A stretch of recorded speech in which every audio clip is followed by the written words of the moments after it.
Yung feeling mo na sa ibang dimension ka ng mundo, ang lakas maka-Galaxy World. Pagpasok mo pa lang, wow talaga. Hello everyone! Welcome back! Yes, welcome back talaga. At pasabog talaga ang ating pagbabalik dahil dadalhin namin kayo sa ibang mundo. Maglalakbay tayo sa isang fantasy world, Galaxy World. Mamamangha ka talaga sa lakas ng dating. Ang ganda, grabe. At mapatanong ka rin kung nasaan ka na dahil maala portal to other dimension ang atake. Pagpasok nyo pa lang iyong bubungad sa inyo, ang mala-enchanted, ang pailaw, tapos feeling mo any moment may kakalabit sa'yo nang hindi mo nakikita. Ay, grabe. Sa bawat lakad nyo, na-excite ka dahil sa dulo, iba na naman ang atake ng entrada. Dito sa dinadaanan namin foggy at may kadiliman tapos magubat pa sa paligid kaya feeling mo any moment may bubulaga talaga sa harap mo na ayaw mong makita. O dito nga iba na naman ang bubungad sa atin, lumalagablab na pulang-pula, akala mo na sa kayo na ang tumuloy kung ano man yan ang naiisip nyo.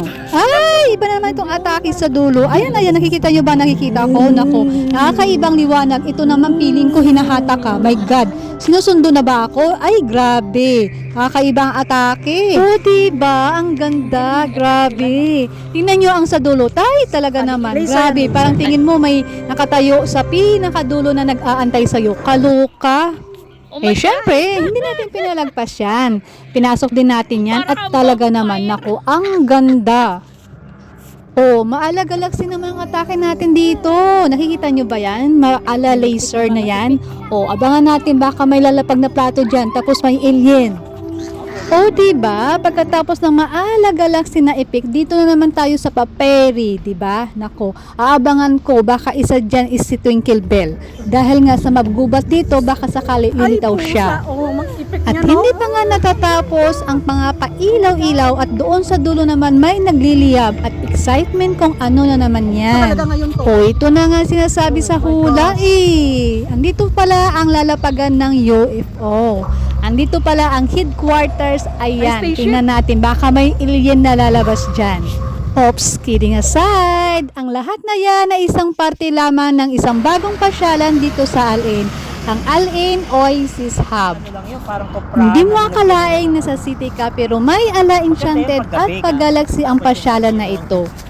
Sa lahat ng mga kabayan na andito sa Al-Ain, alam na alam itong location na ito dahil katabi lang ito ng main bus station dito sa Al-Ain at tawid lang ng Lolo Express.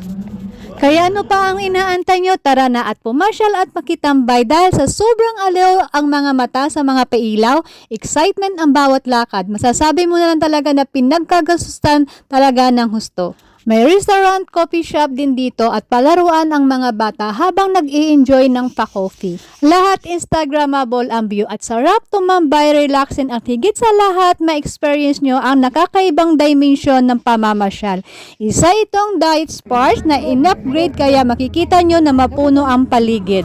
Kaya ano pa ang inaantay mga kabayan sa Al-Ain? Tara, tambay tayo. Maraming salamat sa panonood. I'm Mami Jean and you're watching Lucky and Blessed Vlog Memories.